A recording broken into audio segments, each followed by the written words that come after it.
joven desconocido retrato póstumo de Lucrecia Borgia o Caterina Sforza. Dicen que es el retrato póstumo de una jovencísima Lucrecia Borgia. ¿Y por qué dicen tal cosa? Principalmente por la daga que sostiene, que les recuerda la historia de la virtuosa y tremenda Lucrecia.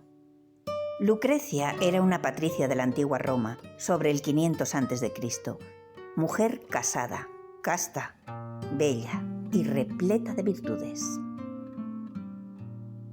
Sexto, hijo del rey Lucio Tarquinio, el soberbio, se encaprichó de ella y una noche, aprovechando la ausencia del marido, se metió en su cama. Silencio, Lucrecia. Sexto Tarquinio soy. Si lanzas un grito, si profieres una palabra, te mato. Violó a Lucrecia, espada en mano, amenazándola con asesinarla y deshonrarla públicamente, matando a un esclavo y poniéndolo en sus brazos. Por la mañana Lucrecia reunió a su padre y marido y, refiriéndoles el ultraje, hundió un puñal en su pecho, suicidándose. Sobre las gradas del templo reposa el cuerpo sin vida de la ofendida Lucrecia.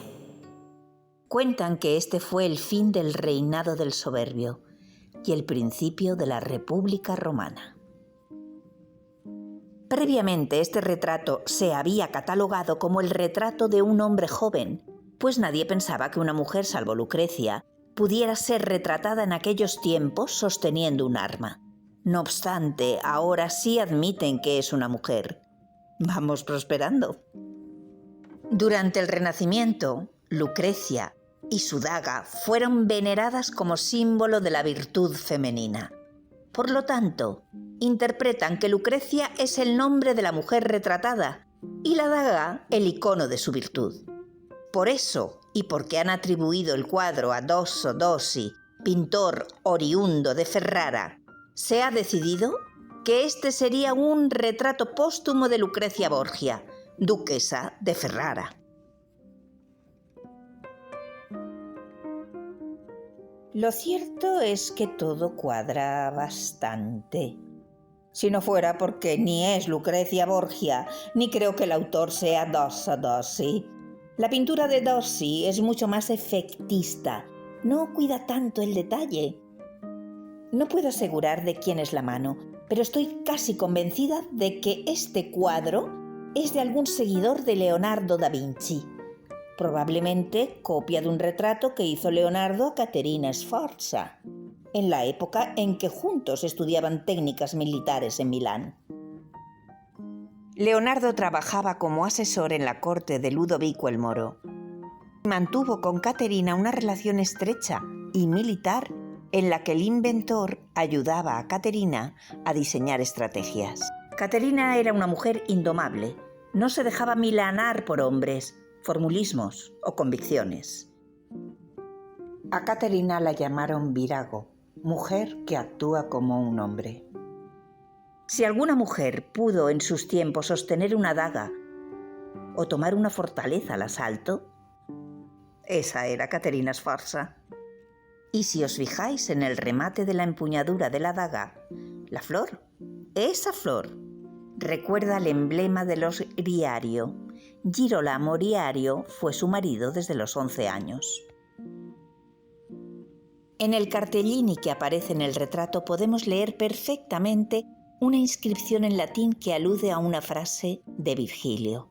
La virtud es tanto más bella cuando viene en un cuerpo hermoso. Adaptada al cuadro sería: más brillante es la virtud que reina en este hermoso cuerpo. Otra de las características de Caterina era su extraordinaria gracia y belleza, que la llevó a posar para Leonardo, Botticelli, Lorenzo di Credi, y los cartones que de ella pintaron estos artistas la llevaron a representar personajes tan diversos y elevados como Leda, la Virgen, Venus, Salvador Mundi o este mismo retrato. Una de las pruebas, y pongo lo de pruebas entre comillas, que tienen para afirmar que este retrato pertenecía a la rubia Lucrecia Borgia era esta moneda. en la que vosotros podéis juzgar el parecido, sin contar con que Lucrecia creo que tenía los ojos azules, y eso no se aprecia en la moneda, y mucho menos en el cuadro. Mirad, sin embargo, esta divina moneda que representa a Caterina Sforza, donde se ensalza su fuerza y su virtud. Catarina es for biceco deriario y mola e for liviedna. Tibi et virtud, a ti y a tu virtud. Tibi et virtuti, a ti y a tu fuerza.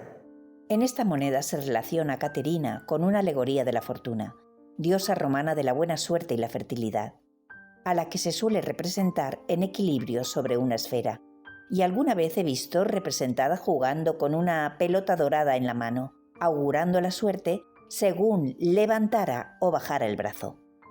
Un símbolo de que las decisiones de la fortuna son inseguras e inestables.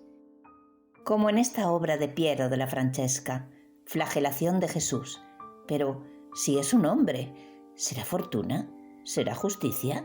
¿Será Apolo, como dicen? La fortuna, además, se relacionaba con las ramas de roble. Y Caterina también estaba emparentada con la familia de la Rovere. El mirto guarrayán estaba asociado a la diosa Venus o Afrodita y simbolizaba tanto la fecundidad como la fidelidad, cualidades que brillaban en Caterina a pesar de los múltiples libelos que se han levantado contra ella, pues la calumnia es un arma incolora y arrojadiza, efectiva y traicionera. Pero el arte perdura y a menudo es el espejo de la verdad para quien la quiera comprender. Tras el mirto, en lontananza, me sorprenden dos minúsculos personajes, uno azul y otro rosa. No son convencionales, ni se parecen en nada a los que pintaba Dosso Dossi. Me gusta pensar que son Leonardo y Caterina. Están hablando, tal vez de estrategias, tal vez de arte, quizás de diversidad. Cuenta, cuenta.